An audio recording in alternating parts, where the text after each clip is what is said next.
Hello दोस्तों, आज हम लोग पढ़ेंगे ऑप्टिक्स का नेक्स्ट पार्ट, जिसमें हम लोग चौथा पार्ट है। इसमें आज हम लोग पढ़ेंगे F बराबर R/2 सिद्ध करना, जो आप 10th में कर चुके हैं। फिर से मैं कर रहा हूँ, ये सब अभी 10th का ही बेसिक चल रहा है। ठीक है, कुछ दिन मैंने 1-2 क्लास के बाद आपको बेहतर ढंग से नया चीज़ नज़र आएगा। अभी वही चीज़ें जो 10th में आप पढ़े हैं। F बराबर R/2 तो उसी को लिखा गया है। गोलीय दर्पण में साबित करें कि वक्रता त्रिज्या फोकस दूरी की दुगनी होती है। इसको ऐसे भी लिख सकते हैं आप, R = कितना लिख सकते हैं 2F। ठीक, क्या हो गया, वक्रता त्रिज्या फोकस दूरी की दुगनी होती है। या गोलीय दर्पण में साबित करें कि फोकस दूरी वक्रता त्रिज्या की आधी होती है, तो वक्रता त्रिज्या की आधी है। या डायरेक्ट सिद्ध करें इसको आप, यही सिद्ध करना है। तो देखिए, दर्पण हम लोग गोलीय दर्पण में 2 पार्ट के पढ़े हैं, एक उत्तल पढ़े, एक अवतल पढ़े। तो दोनों में प्रूफ होता है, लेकिन हम एक में कोई कर देते ही पूछेगा जनरली एग्जाम में नहीं, लेकिन आपको ज़रूरत पड़ जाता है बीच बीच में। तो हम लोग अवतल दर्पण में कर रहे हैं। अवतल दर्पण में देखिए, अवतल दर्पण कैसा होता है ये देखिए पहले। तो अवतल दर्पण आपका इस तरह से होते हैं। ठीक है, तो आपके पास अगर यहाँ से बाहर कलर कर दे तो ये अवतल दर्पण बन जाएगा आपका। ठीक है, अब देखिए, अगर इसको हम प्रिंसिपल एक्सिस मुख्य अक्ष यहाँ पर लेते हैं, यही कहीं सेंटर इसका मान लेते हैं। ये इसका क्या हो गया, सेंटर, वक्रता केंद्र जिसको कहते हैं आप। अगर मान लीजिए, थोड़ा सा ध्यान देने वाली बात है, अगर ये अनंत से यहाँ से प्रकाश की किरणें जाती है, तो अनंत से प्रकाश की किरणें जाती है तो यहाँ से क्या होगा, यहाँ से अगर हम लंब डालते हैं, ध्यान देना, तो यहाँ से लंब डालते हैं तो ये थीटा कुछ कोण बनाती है। थीटा कुछ कोण बनाती है तो यहाँ से थीटे से ही वापस आती है। ये थीटा ही कोण से क्या होता है, वापस आता है।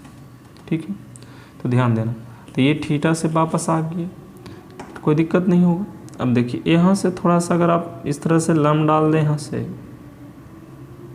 ठीक है, तो मान लीजिए किरण A है और ये पॉइंट B है, इसको हम परपेंडिकुलर M डालते हैं। ये ध्रुव क्या है, P है। ये जो कट करता है, आप जानते हैं कि यहाँ कहाँ फोकस पर कट करता है, F होगा। ठीक है, ध्यान दीजिए, आप 10th क्लास में पढ़ चुके होंगे इस तरह से कि E जो अगर थीटा होता है तो ये भी थीटा होता है, एकांतर कोण। तो E आपके पास थीटा 2 थीटा है, तो ये भी आपके पास क्या होगा, 2 थीटा होगा ना। बस यही चीज़ दिमाग में रखना है, छोटी छोटी बातें हैं, नहीं तो फिर परेशान हो जाइएगा आप। ठीक है, चलिए, तो इसको अब हम मिटा लेते हैं। अब क्या करें, हमको प्रूफ करना F बराबर R/2। तो देखिए, ये भी दिमाग में रखना है, अगर ये थीटा है, ध्यान दीजिए, ये वाला पार्ट, तो ये भी आपके पास थीटा होगा ना। देखिए, मैं डायरेक्ट प्रूफ कर दूंगा, आप समझना, थोड़ा सा फिगर टेढ़ा आप सीधा करके बनाइएगा। देखिए, अगर यहाँ से मैं लिखूँ tan थीटा भी और tan 2 थीटा भी, तो क्या होगा बताइए। तो tan थीटा और tan 2 थीटा, तो देखिए tan थीटा लेंगे तो ये होगा, तो ये क्या है, लंब होगा और ये आधार होगा। तो लंब कितना हो जाएगा, यहाँ से tan थीटा में BM हो जाएगा, आधार कितना हो जाएगा, CM हो जाएगा। चलिए, tan 2 थीटा लीजिएगा तो लंब क्या हो जाएगा, BM हो जाएगा, आधार क्या हो जाएगा, FM हो जाएगा। ठीक है, थोड़ा सा कुछ बातें और लिखें। देखिए, ये M पॉइंट जो है P पॉइंट से बहुत ही क्लोज है। तो अगर M पॉइंट P पॉइंट के क्लोज हो जाए, माने M P के स्थान पर हो जाए, M P के स्थान पर हो जाए, तो क्या होगा, तो अगर M P के स्थान पर होगा तो आपका जो FM है वो इक्वल टू हो जाएगा FP के। उसी प्रकार जो CM है वो हो जाएगा आपको CP के। ठीक है, तो इसको आप क्या कहने लगेंगे, आप इसको आप FP को आप कह सकते हैं फोकस दूरी F, और CP को आप कह सकते हैं R। ठीक है ना, तो ये सब छोटी छोटी बातें हैं, इसको समझना है। दूसरी बात, 10th क्लास में और भी कुछ बातें हम लोग पढ़े हैं इस तरह से। अगर इस तरह से होते हैं ये थीटा, ये होते हैं त्रिज्या, ये होते हैं चाप, तो पढ़े ना थीटा = L/R। देखिए उसी तरह से इलम डालते थे तो tan थीटा निकालते थे। तो देखिए जब थीटा बहुत छोटा होता है तो आपस में बराबर होता है। जैसे देखिए अब ये हो गया, अब इस तरह से देखिए, अब ये ठीक है, तो अभी थीटा छोटा है, अब इसकी इलम डालिए तो एक ही लाइन पर आएगा ना। तो हम लोग कह सकते हैं कि एम बिंदु P होता है तो इस तरह से होता है, तो उसी तरह से थीटा अगर बहुत छोटा हो तो tan थीटा को हम लोग थीटा बोलेंगे और tan 2 थीटा को हम लोग क्या बोलेंगे, 2 थीटा बोलेंगे। ठीक है, अब देखिए हो जाएगा, समझ में आ जाएगा आपसे। इधर आ जाइए, tan 2 थीटा को क्या लिखोगे, 2 थीटा इक्वल टू क्या लिखोगे, BM बटा FM। तो BM बटा FM को क्या लिख रहे हैं, F, अभी FM लिखते हैं, मान लेते हैं। उसी प्रकार थीटा इक्वल टू क्या लिखेंगे, इसको लिखेंगे आप BM बटा CM लिखेंगे। आगे आ जाइए, अभी थीटा का वैल्यू इसमें रख दीजिए तो क्या होगा, 2 इंटू कितना, BM बटा CM इक्वल टू BM बटा FM होगा ना। तो ये आपस में BM कैंसिल हो जाएगा, तो यहाँ से क्या हो जाएगा, ध्यान देना, थोड़ा समझ में कम आएगा लेकिन समझने का प्रयास करोगे तो आ जाएगा। 2 बटा CM इक्वल टू 1 बटा FM। थोड़ा आगे बढ़ते हैं, CM को क्या जान दिए, CP को R बोलते हैं, तो यहाँ से क्या लिख सकते हैं, 2 बटा CM को CP और 1 बटा FM को क्या लिख सकते हैं, FP, है ना, क्या लिखेंगे, FP। तो यहाँ से क्या हो जाएगा, थोड़ा सा आगे बढ़िए, 2 बटा CP, तो CP को क्या बोलते हैं, R इक्वल टू 1 बटा F। तो यहाँ से क्या हो गया, 2F equal to R, F equal to R/2। ये प्रूफ करना था आपके पास, F इक्वल टू R/2 है, R इक्वल टू 2F। ठीक है, तो ये तो आपको शॉर्ट में मैंने प्रूफ कर दिया। लैंग्वेज लिखते हुए भी आप इसको प्रूफ कर सकते हैं। ठीक है, लेकिन आपको एग्ज़ाम में लैंग्वेज नहीं पूछता है तो इसलिए लिखने की ज़्यादा ज़रूरत नहीं, लेकिन मैं लिख देता हूँ, आप देख लीजिएगा। इसको अब मिटा रहे हैं, इस समझाने के लिए मैंने आपको लिखा। देखिए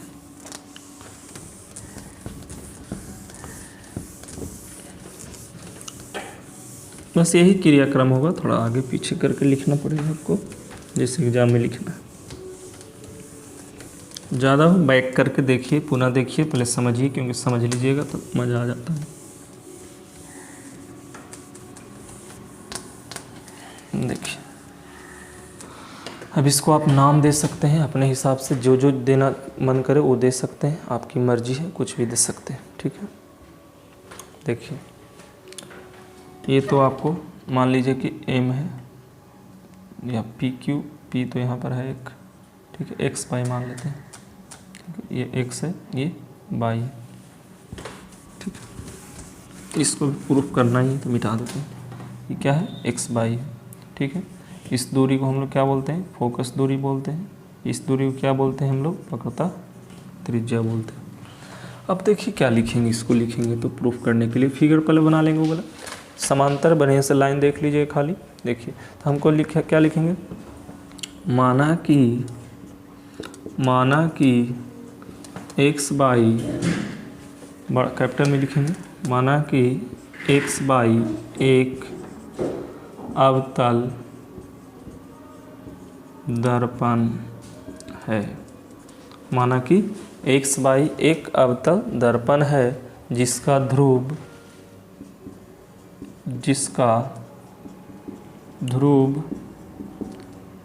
P है, जिसका ध्रुव P है।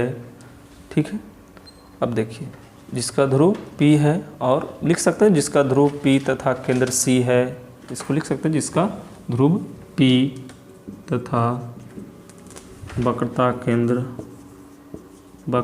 केंद्र C है। ठीक है, ये सब चीज़ छोटी छोटी आप अपने लिख सकते हैं, कोई दिक्कत नहीं।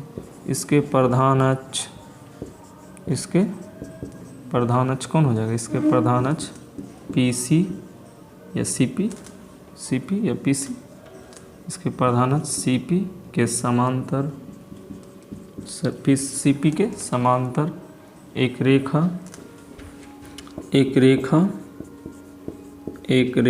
कौन, AB, एक रेखा AB है ना, एक रेखा या एक किरण, एक रेखा की जगह अच्छा लगेगा, एक किरण AB दर्पण XY के B बिंदु पर टकराने के बाद एक किरण AB दर्पण XY के B बिंदु पर टकराने के बाद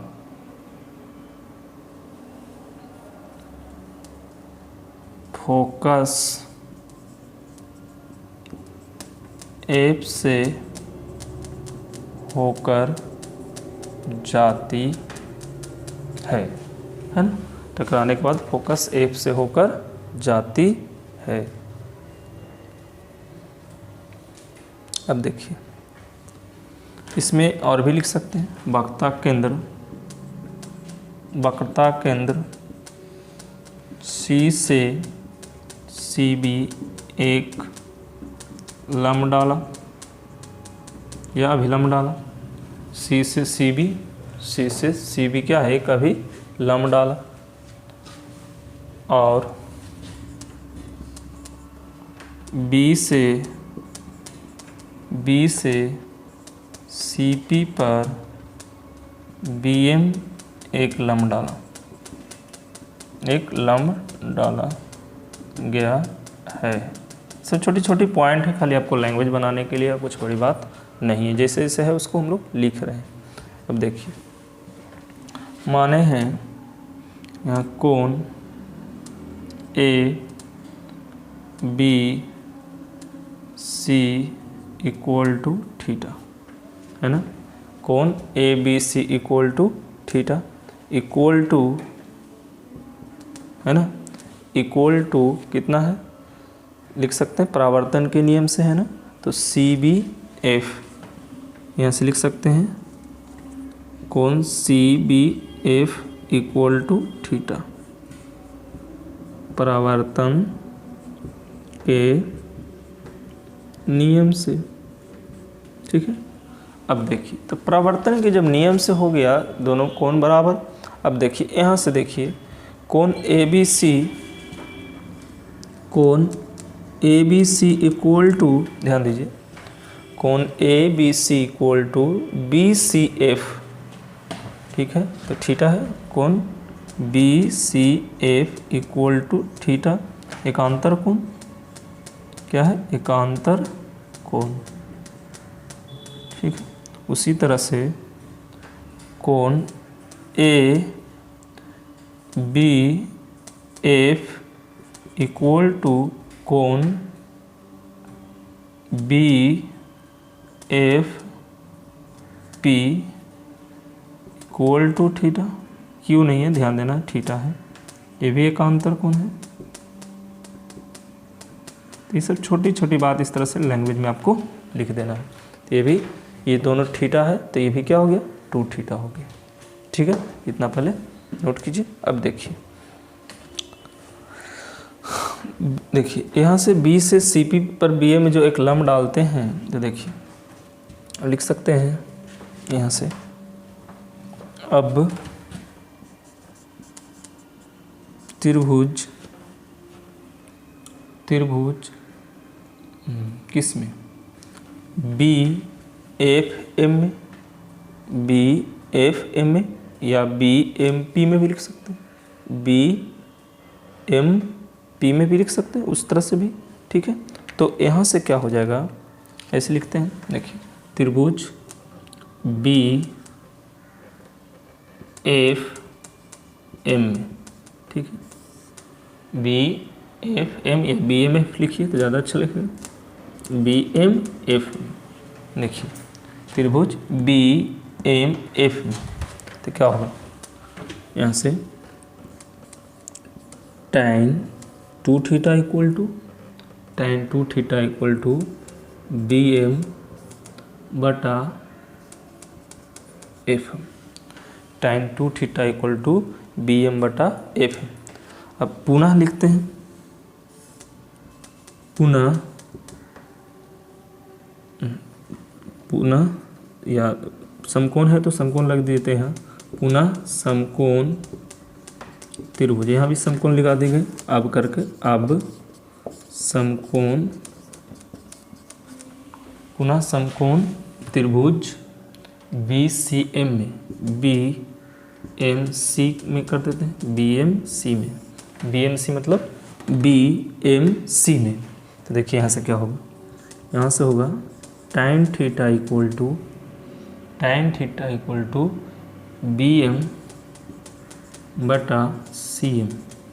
देखिए BM बटा CM, ठीक है। तो ये चीज़ दिमाग में रखना है। तो ये हो गया tan 2 थीटा, ये हो गया tan थीटा। अब देखिए इतना लिखने के बाद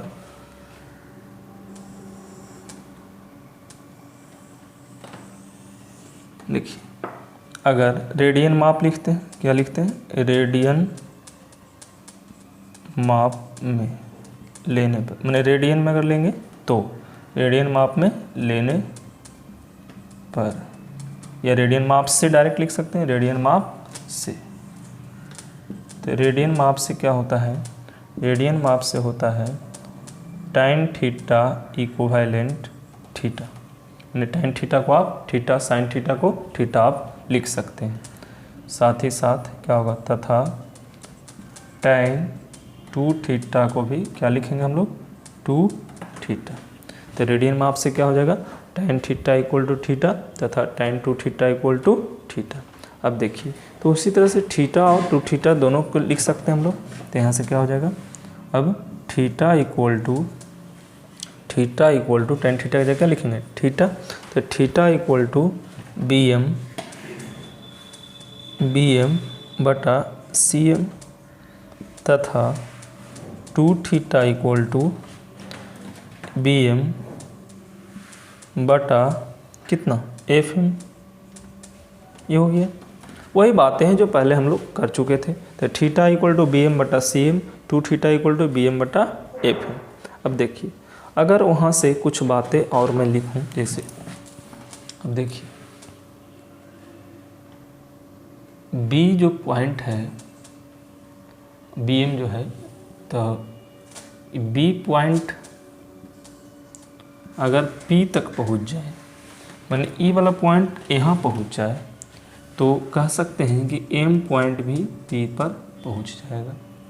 तो इससे क्या फ़ायदा होगा, इससे फ़ायदा होगा कि जो हम लोग लिख रहे हैं FM, वो हो जाएगा FP के बराबर, वो हो जाएगा FP के बराबर, ठीक है। उसको हम लोग बोलेंगे FP, इसको बोलेंगे हम लोग फोकस दूरी F, ठीक है। तथा उसी प्रकार क्या हो जाएगा, CM जो है क्या हो जाएगा, CP हो जाएगा, उसको हम लोग क्या बोलेंगे, R बोलेंगे, ठीक है। तो इतना अगर हम लोग समझ रहे हैं तो आगे कोई परेशानी नहीं है, पहले हम लोग इसको पढ़ चुके हैं। अब देखिए, तो यहाँ से क्या है, देखिए 2 थीटा, तो इसको अगर हम लोग मान लें समीकरण 1, इसको समीकरण 2, तो यहाँ से लिख सकते हैं समीकरण 1 तथा 2 से।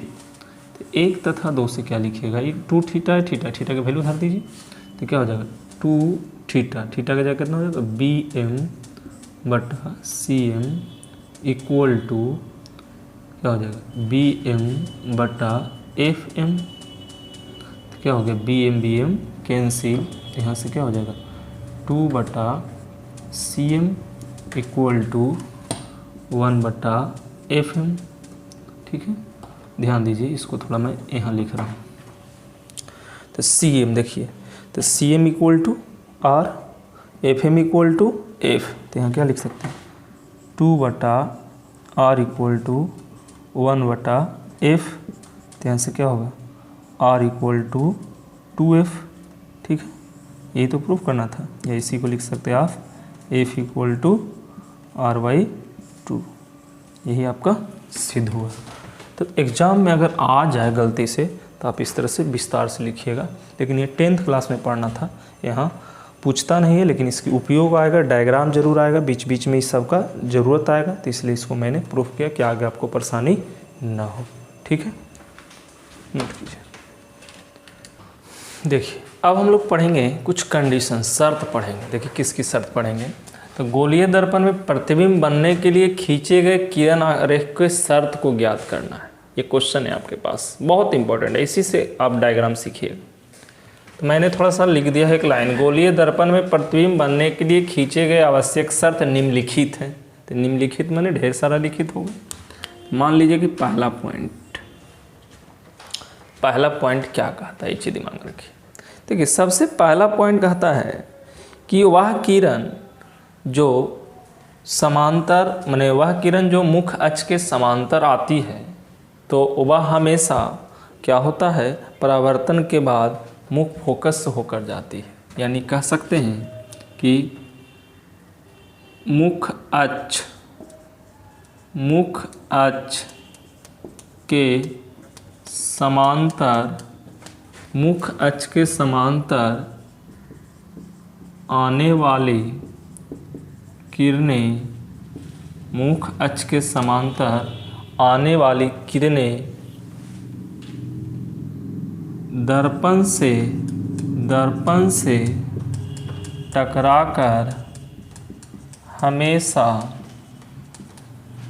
से टकराकर हमेशा मुख्य फोकस से होकर जाती है, मुख्य फोकस से होकर जाती है।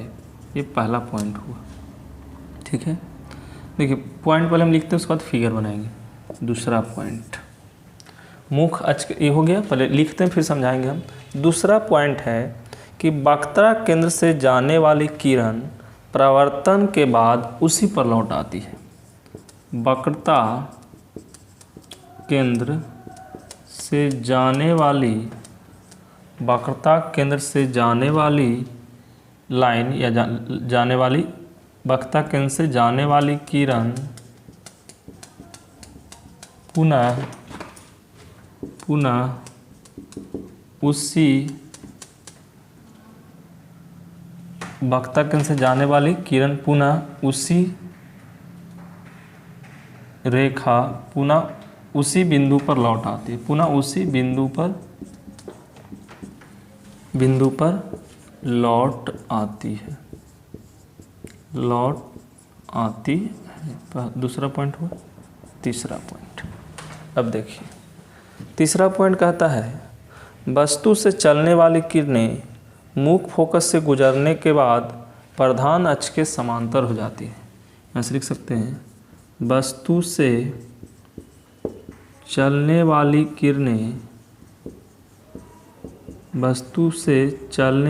किरणें, ध्यान दें, वस्तु से चलने वाली किरणें मुख्य फोकस से गुजरने के बाद मुख्य फोकस से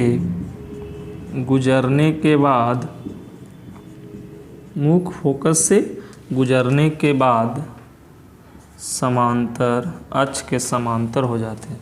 गुजरने के बाद अक्ष या मुख्य अक्ष भी कह सकते हैं, मुख्य अक्ष के समांतर हो जाती है। ये सब छोटी छोटी पॉइंट है, इसको आप ज़रूर ध्यान रखिए, इसी से आपको डायग्राम खींचने में आसानी हो। चौथा पॉइंट है आपके पास कि यदि वस्तु प्रधान अक्ष पर बिंदु मात्र हो तो उससे चलने वाली किरणें ध्रुव से टकराने के बाद उसी पर लौट जाती है। यानी कहने का मतलब है यदि वस्तु प्रधान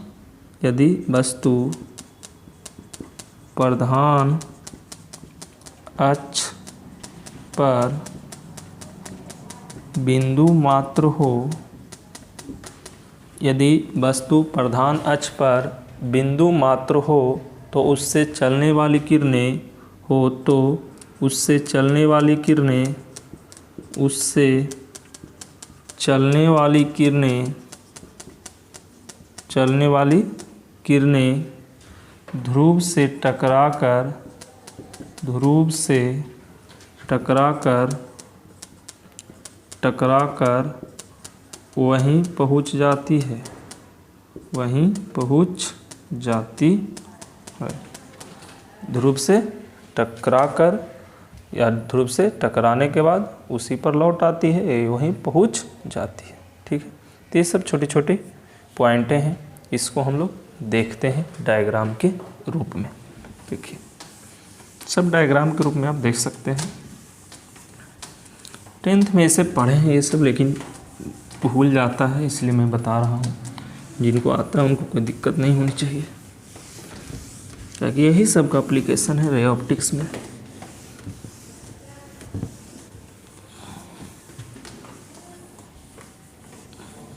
देखिए सबको फिगर में बना देता हूँ। देखिए मान लीजिए कि एक इस तरह से अवतल दर्पण है, ये आपके पास मुख अक्ष। देखिए क्या कह रहा है, मुख अक्ष के समांतर आने वाली किरणें दर्पण से टकराकर, मुख अक्ष ये है, इसके समांतर आएगा किरण इस तरह से। ठीक है, नीचे से भी आ सकता है, ठीक है, इस तरह से भी आ सकता है। ठीक है, तो देखिए क्या कर रहा है, मुख अक्ष के समांतर आने वाली किरणें दर्पण से टकराकर हमेशा मुख फोकस से जाती है। देखिए तो जैसे ही टकराएगा तो इसका कहीं सेंटर होगा, यहाँ से क्या होगा, इसके नियम के अनुसार क्या करेगा, आप लंब खींचिएगा, लेकिन ये टकराने के बाद क्या इस तरह से गुजरेगा, तो ये जो होगा इसकी फोकस होगा। यहाँ से भी टकराने के बाद इस तरह से गुजरेगा, ये क्या होगा, इसकी फोकस होगा। ठीक है, तो ये चीज़ पहला फिगर हो गया। दूसरी क्या है, वक्ता केंद्र से जाने वाली किरणें पुनः उसी बिंदु पर लौट आती है। देखिए वक्ता केंद्र से जाने वाली किरणें, ध्यान देना,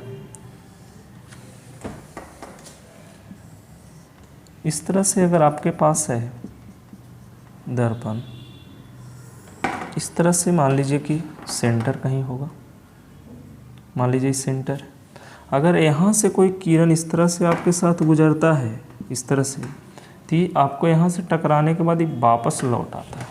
ठीक है, तो वक्ता केंद्र से जाने वाली किरणें पुनः वापस लौट आती है।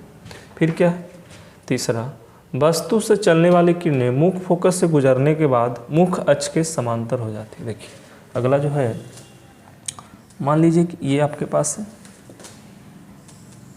तो इस तरह से आपके पास है, ये आपके पास अक्ष है। तो अगर मान लीजिए कि ये वस्तु है, ठीक है, कोई वस्तु है, ये कहाँ पर है उससे हमको मतलब नहीं, यहाँ पर मान लेते हैं कि सेंटर होगा, यहाँ पर मान लेते हैं कि फोकस होगा। तो क्या कह रहा है, वस्तु से चलने वाली किरणें मुख फोकस से गुजरने के बाद, वस्तु है ही, इससे चलने वाली किरणें वस्तु से फोकस से गुजरने के बाद, फोकस से गुजर चुका है, सीधा लाइन ले लीजिएगा आप, गुजरने के बाद मुख अक्ष के समांतर हो जाती है। मुख अक्ष के समांतर यानी ये वापस इस तरह से आ जाती है। ठीक है, क्योंकि यहाँ से अगर सेंटर पर इस तरह से डालेंगे तो जो कोण बनाएगा वही बनेगा। तीसरा पॉइंट हो गया। चौथा, यदि वस्तु प्रधान अक्ष पर बिंदु मात्र हो तो उससे चलने वाली किरणें ध्रुव से टकराकर वहीं पहुँच जाती है। कहने का मतलब है कि अगर इस तरह से आपके पास है, ये है प्रिंसिपल, अगर यहाँ कोई वस्तु है, ऑब्जेक्ट है, तो इससे जो चलेगी किरण यहाँ ध्रुव P है, तो टकराने के बाद वापस लौट आती है। ठीक है, तो ये आपका तीसरा और चौथा पॉइंट क्लियर होगा। ठीक है, इसको नोट कीजिए।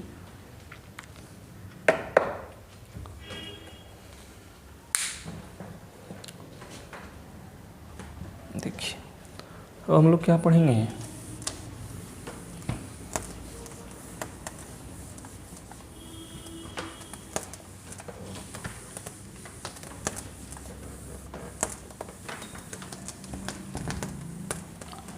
ये सब डायग्राम खींचने आएगा तो आपको फिर लंबे लंबे क्वेश्चन में कोई परेशानी नहीं होगी, कहाँ पर इमेज बनेगा, कैसे बनेगा। यही सब डायग्राम आपको धोखा देता है, छोटी छोटी बातें हैं।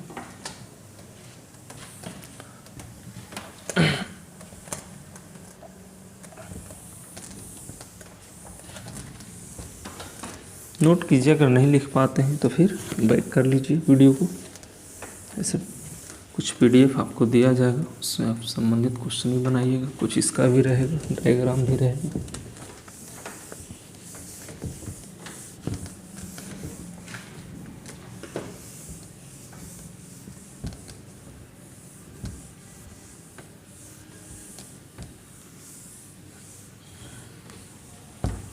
देखिए अब क्या करेंगे हम लोग, अब हम लोग लिखेंगे कि अलग अलग स्थिति में जो वस्तु रखेंगे तो उसका प्रतिबिंब कहाँ पर बनेगा और कैसा बनेगा। ठीक है, देखिए यानी हम लोग यहाँ लिखते हैं स्टार पॉइंट करके, गोलीय दर्पण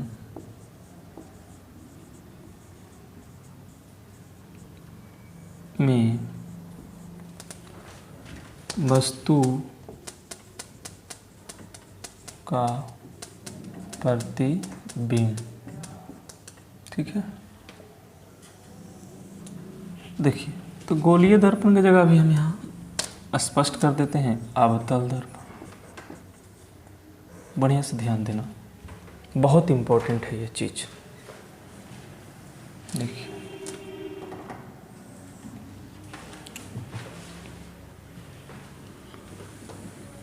बहुत इम्पोर्टेंट है, थोड़ा समझना।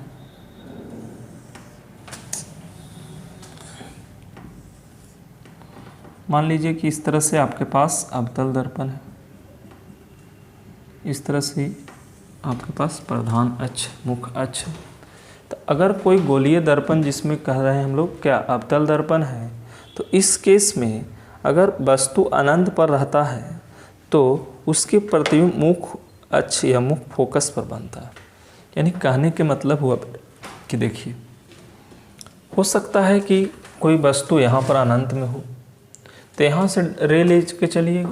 तो देखिए पहला पॉइंट है कि अगर वस्तु अनंत में है, ठीक है, इस तरह से अनंत से आपकी किरणें आ रही है, तो अनंत से किरणें आ रही है तो मैंने अभी बताया था पहला पॉइंट कि फोकस होकर गुजरती है।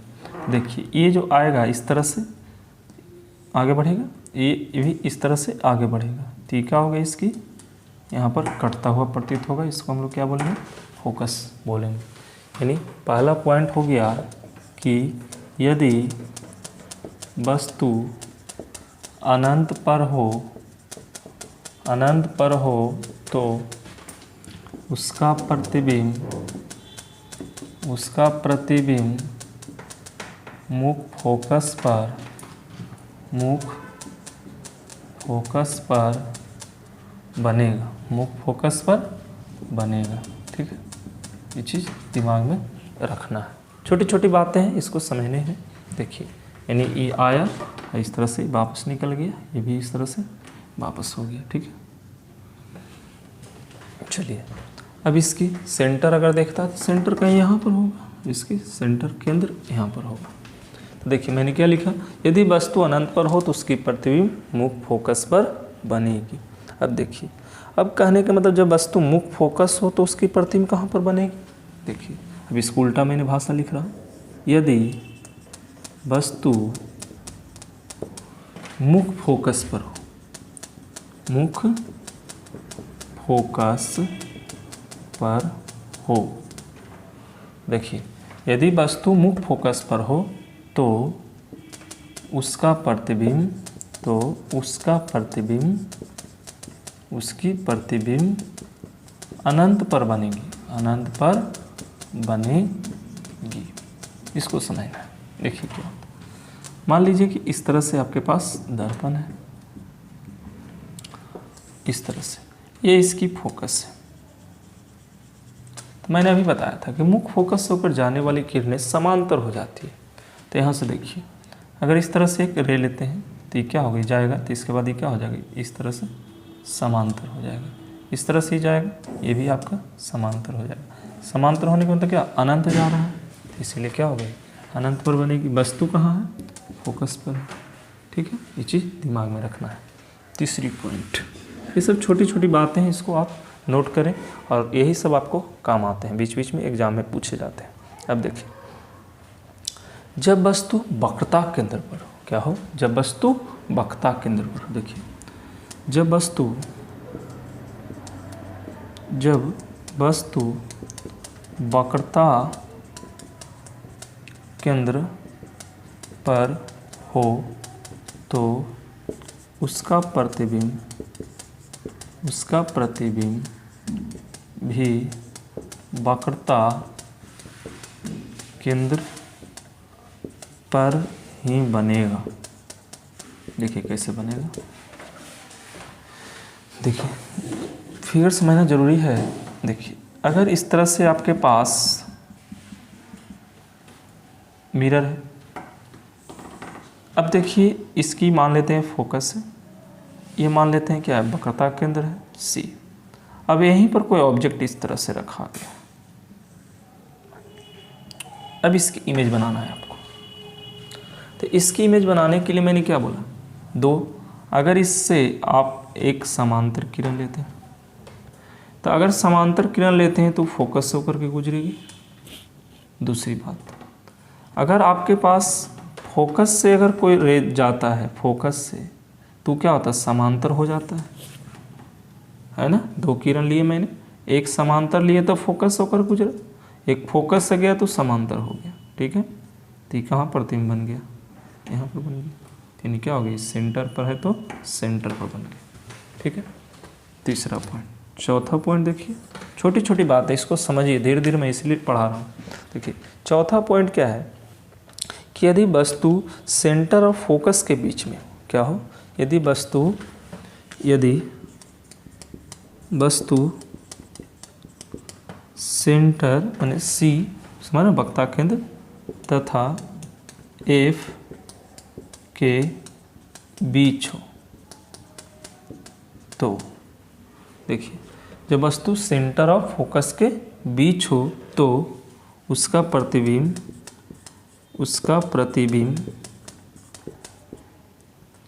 C तथा अनंत के बीच होगा। थोड़ा सा ध्यान देना, फिगर नंबर ये कितना है, 1 है, फिगर नंबर 2 है, फिगर नंबर 3 है। अब हम लोग फिगर 4 देखेंगे, ठीक है। देखिए फिगर 4 में क्या है, अगर आपके पास इस तरह से है, देखिए वस्तु कहाँ है, वस्तु है सेंटर और फोकस के बीच में। तो ये आपके पास मान लीजिए फोकस है, ये आपके पास थोड़ा सा यहाँ पर सेंटर है, ये आपके पास क्या है, सेंटर है। वस्तु कहाँ है, वस्तु आपके पास इसके बीच में। तो देखिए इसके बीच में, तो जैसे जैसे मैंने डायग्राम सीखा है वैसे ही करेंगे कार्य।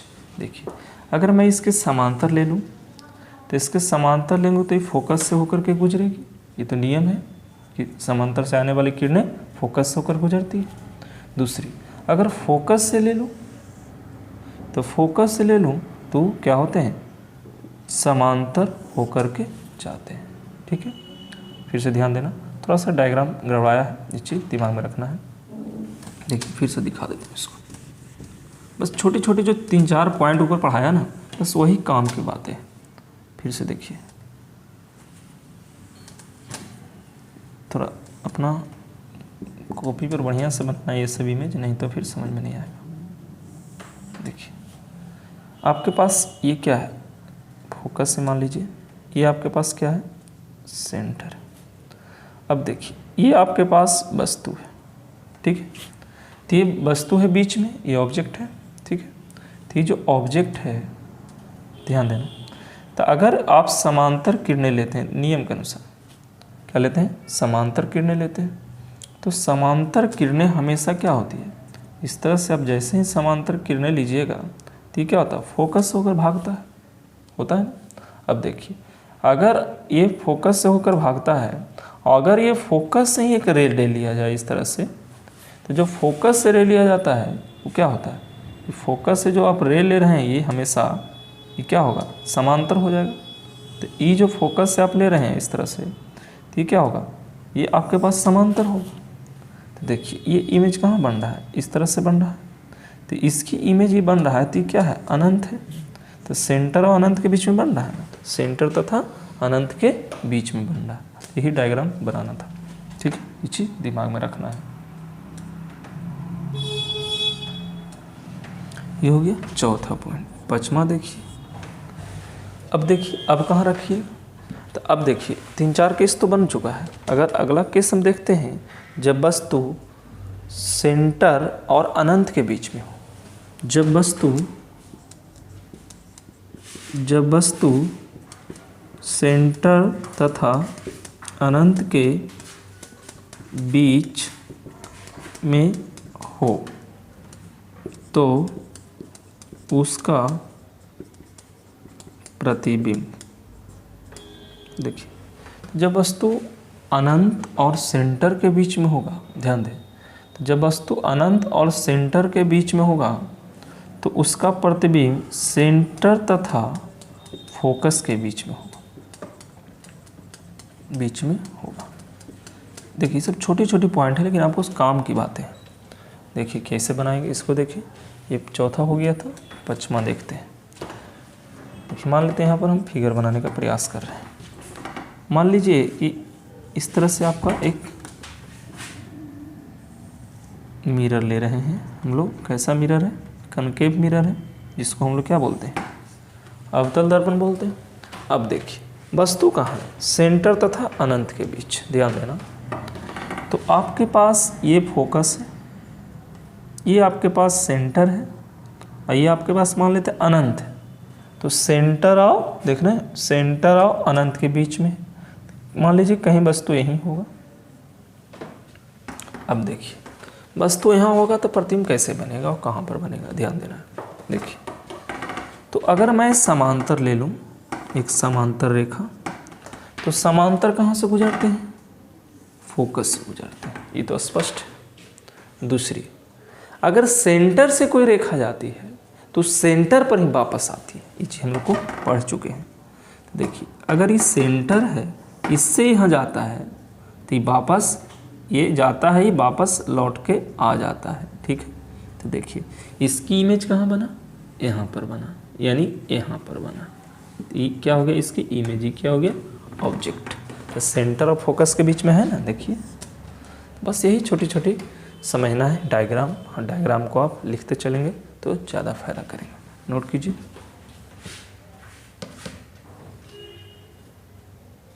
देखिए अब एक और लेते हैं। जब